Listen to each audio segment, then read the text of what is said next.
Bonjour à tous et bienvenue sur la chaîne Idées de droite, et aujourd'hui nous allons parler des Jeux Olympiques. Et oui, les Jeux Olympiques font encore parler d'elles, parce que dans la catégorie boxe, cette fois-ci nous avons une personne, une boxeuse soi-disant, qui fait parler d'elle parce que quand on la regarde, eh bien on a vraiment beaucoup de mal euh, à la mettre dans la catégorie femme. Et oui, parce que regardez bien son physique, nous l'avons directement en face. Moi, quand je regarde cette personne, c'est vrai que j'ai beaucoup de doutes. Alors oui, là, cette personne est maquillée, elle a des boucles d'oreilles, mais elle a quand même le visage plutôt très carré.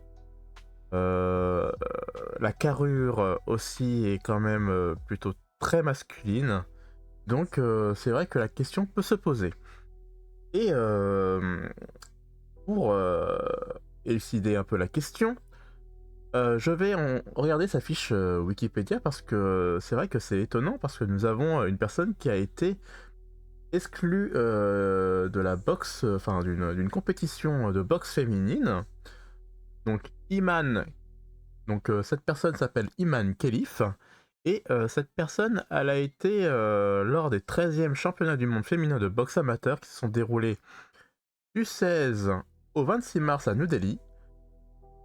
Iman Khelif a été disqualifié après sa qualification en finale de la compétition aux dépens d'une boxeuse thaïlandaise. La fédération organisatrice, l'IBA, explique que les tests médicaux ont fait apparaître que ces deux boxeuses, donc Iman Khelif et Lin Yu Ting, une autre boxeuse se trouve dans le même cas, ne remplissent pas les critères d'éligibilité pour participer aux compétitions féminines. C'est-à-dire qu'elle avait un taux de testostérone, testostérone, vraiment beaucoup plus élevé que la normale, voilà, par rapport aux femmes. Et c'est vrai que quand on la regarde jouer, voilà, quand on la regarde combattre, en tout cas sur le ring, c'est vrai qu'il y a quand même une grosse différence de niveau.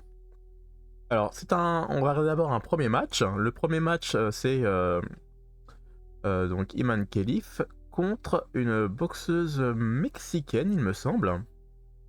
Et c'est vrai que moi, dès que je suis à la place de la boxeuse mexicaine, c'est vrai que j'ai vraiment mal pour elle. Nous allons voir ça tout de suite. Se está llevando la contienda ahora en las repeticiones, golpe de impacto. Sí, sí, sí, se vio claramente de nueva cuenta el... Regardez le visage de la boxeuse, j'ai vraiment mal pour elle. Elle a vraiment le visage complètement défiguré. C'est vrai qu'elle n'a rien, elle a vraiment rien pu faire. Moi, je pense qu'il y a vraiment un problème. Recto en combinación, hasta 5 golpes alcanzó a conectar, manejándose con el jab y otra vez en la combinación ahí.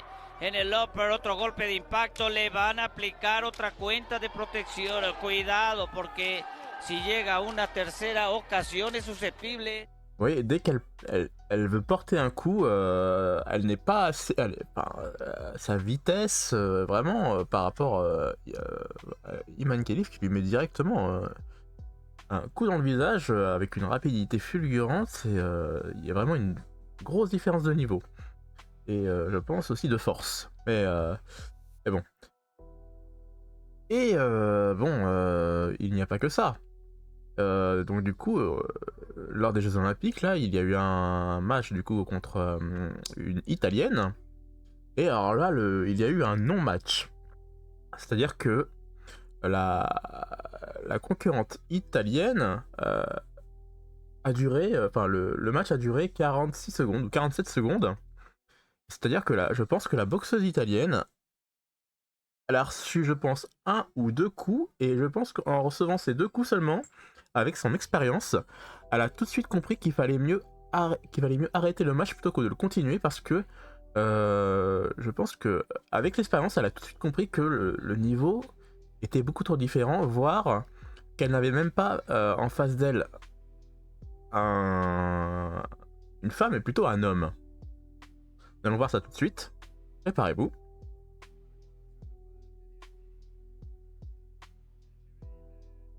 Voilà, vous avez vu, là, elle a reçu directement un coup dans le visage, en plein dans le visage, et je pense que ce coup a été tellement violent que il n'y a même pas eu... voilà, dans sa tête, elle a tout de suite compris qu'il fallait mieux arrêter le match. Vous avez vu, imaginez que vous êtes dans une... vous êtes aux Jeux Olympiques et normalement, vous devez... voilà, vous dites, je me bats jusqu'à la fin pour gagner. Mais là, je pense que cette femme aussi a tout de suite compris que c'était un non-match. Et là sur Twitter, on commence à voir des gens qui commencent à faire un petit peu des petites images rigolotes. Où là on voit donc Iman Khelif qui je pense représenté sur la droite, hein, avec un homme complètement un monstre, hein. On peut dire que c'est un monstre baraqué contre une petite femme frêle juste à gauche, je pense qui est l'italienne. Et ouais, moi je pense que c'est ça, c'est que voilà, je pense qu'il y a vraiment un souci. Si déjà certes au JO elle peut participer, mais en tout cas vous avez bien vu que dans la compétition juste avant de boxe féminine, on l'a complètement exclue parce que il y avait un problème au niveau de ses caractéristiques. La testostérone, je rappelle. Et je pense que South Park, donc le dessin animé qui est aux États-Unis, a été vraiment visionnaire. C'est-à-dire que, vous savez, avec cette idéologie woke, eh bien, nous avons vu des hommes qui se sentaient femmes et du coup qui pouvaient participer aux compétitions féminines. Et du coup, bah, les femmes se sont faites, enfin, pour ces hommes qui ont participé aux compétitions, bah, ils ont complètement explosé les scores des femmes. Et donc, South Park s'est dit, bah, attendez, s'il y a s'il y a une compétition de boxe, qu'est-ce que ça peut donner? Et bah, eh bien, regardez, je pense que South Park a été vraiment visionnaire. Allez, c'est parti.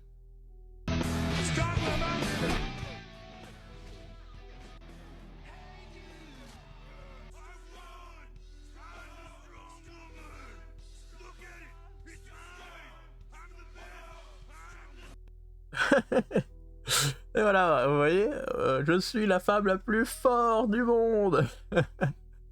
Voilà, et on voit du coup cette personne, voilà, on voit ce monsieur qui se sent femme, ont du coup explosé toutes les femmes qui sont sur son passage. Voilà, c'est vraiment, ça a été vraiment un dessin animé vraiment visionnaire, hein. Et du coup, le souci c'est que pour le match suivant, là, il y a un match suivant, hein, il y a d'autres matchs qui vont arriver. C'est la Hongroise, et la Hongroise, bizarrement, n'a pas envie de combattre contre elle. Voilà, elle a vu ce qui est arrivé, je pense, à l'italienne, et elle aussi, je pense qu'elle a des doutes, et elle n'a pas envie de se faire lyncher, je pense, par cette femme, qui quand même a beaucoup de caractéristiques... il y a quand même beaucoup de caractéristiques hommes.